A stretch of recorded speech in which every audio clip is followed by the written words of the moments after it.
நித்தியமா மோட்ச வீட்டில் சேர்ந்தால் போதும். அல்லேலூயா கூட்டத்தில் நான் மகிழ்ந்தால் போதும். அல்லேலூயா கூட்டத்தில் நான் மகிழ்ந்தால் போதும். இன்ப இயேசு ராஜாவை நான் பார்த்தால் போதும். மகிமையில் அவரோடு நான் வாழ்ந்தால் போதும்.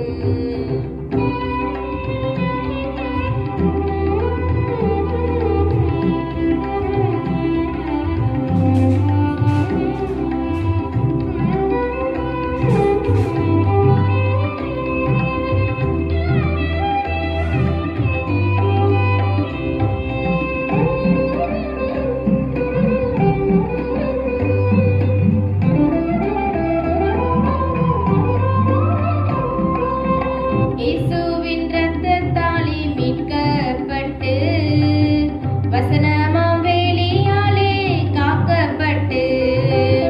இயேசுவின் இரத்தத்தாலே மீட்கப்பட்டு வசனமாம் வேலியாலே காக்கப்பட்டு.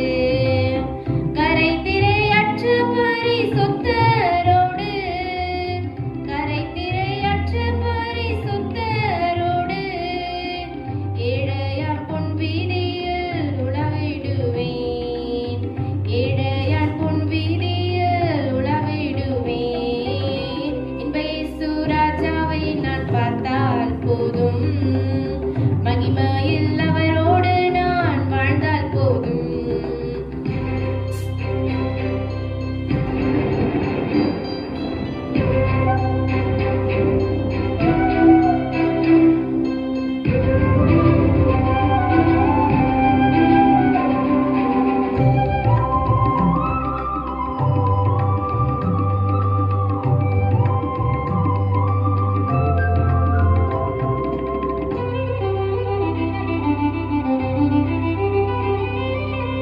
முள்கிரீடம் சூட்டப்பட்ட தலையை பார்ப்பேன். பொற்கிரீடம் சூட்டி நானும் புகழ்ந்திடுவேன். முள்கிரீடம் சூட்டப்பட்ட தலையை பார்ப்பேன். பொற்கிரீடம் சூட்டி நானும் புகழ்ந்திடுவேன். வாரினால் அடிபட்ட முதுகை பார்த்து வாரினால் அடிபட்ட முதுகை பார்த்து ஒவ்வொரு காயங்களால் முத்தம் செய்வேன். ஒவ்வொரு காயங்களால் முத்தம் செய்வேன். இன்ப இயேசு ராஜாவை நான் பார்த்தால் போதும். மகிமையில் அவரோடு நான் வாழ்ந்தால் போதும். ஆண்டவராகிய இயேசு கிறிஸ்துவின் ஈடு இணையற்ற திருநாமத்திலே அன்பின் நல் வாழ்த்துக்களை நான் தெரிவித்துக் கொள்கின்றேன். இந்த நாள் தியானத்திற்காய் தெரிந்து கொண்டதான வேத வசனம் சங்கீதம் 115 சங்கீதம் 12 வசனம். கர்த்தர் நம்மை நினைத்திருக்கிறார், அவர் ஆசீர்வதிப்பார். அவர் இஸ்ரவேல் குடும்பத்தாரை ஆசீர்வதிப்பார், ஆரோன் குடும்பத்தாரை ஆசீர்வதிப்பார். எனக்கு அருமையான தேவ ஜனமே, இந்த நாளிலே உங்களை ஆசீர்வதிப்பேன் என்று கர்த்தர் வாக்கு பண்ணுகிறார். இன்று முதல் உன்னை ஆசீர்வதிப்பேன். எனக்கு பிரியமான தேவ ஜனமே, கர்த்தர் நம்மை ஆசீர்வதிப்பதற்கு நினைத்திருக்கிறாராம். என் நாகமம் 24 அதிகாரம் 1 வசனம் சொல்லுகிறது, இஸ்ரவேலை ஆசீர்வதிப்பதே கர்த்தருக்கு பிரியம். நாம் கஷ்டத்தோடு துக்கத்தோடு வேதனையோடு இருப்பது தேவனுக்கு பிரியம் அல்ல. நாம் ஆசீர்வாதமாய் இருப்பது தேவனுக்கு பிரியம். அவர் படைத்த படைப்புகள் ஒவ்வொன்றையும் கர்த்தர் ஆசீர்வதித்தார். எல்லா படைப்பையும் ஆசீர்வதித்தவர் நம்மையும் அவர் ஆசீர்வதிக்கிறார். வேதம் சொல்லுகிறது, யோபுவின் புஸ்தகம் 1 அதிகாரம் 10 வசனம், யோபுவின் கையின் கிரியைகள் எல்லாவற்றையும் கர்த்தர் ஆசீர்வதித்தாராம்.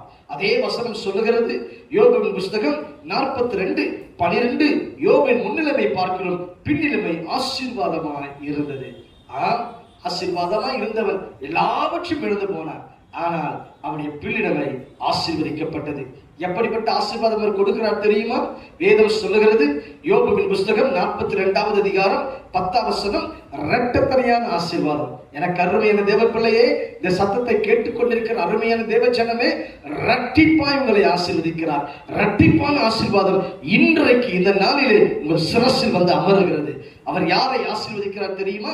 சங்கீதங்கள் புஸ்தகம் 115 சங்கீதம் 13 வசனம் சொல்லுகிறது, அவருக்கு பயப்படுகிற சிறியோரையும் பெரியோரையும் அவர் ஆசீர்வதிக்கிறாராம். ஆம், எனக்கு அருமையான தேவ பிள்ளைகளே, அவர் உங்களை ஆசீர்வதிப்பது நிச்சயம்.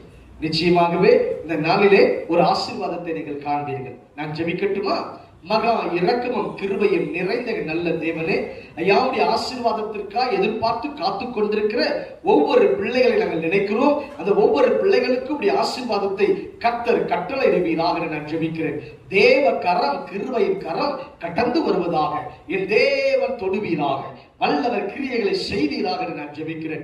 வியாதியோடு பலவீனத்தோடு யார் காணப்பட்டாலும் இயேசுவின் நாமத்தினால ஒரு அற்புதம் நடைபெறும்படியாக ஜெபிக்கிறோம். ஐயா, இன்றைக்காவது ஆசீர்வதிக்கப்படுவேனா என்று சொல்லி எதிர்பார்த்து காத்துக் கொண்டிருக்கிற ஐயா என் அன்பு சகோதரன் சகோதரியும் கர்த்தர் தொட்டு ஆசீர்வதிக்கும்படியாக ஜெபிக்கிறேன்.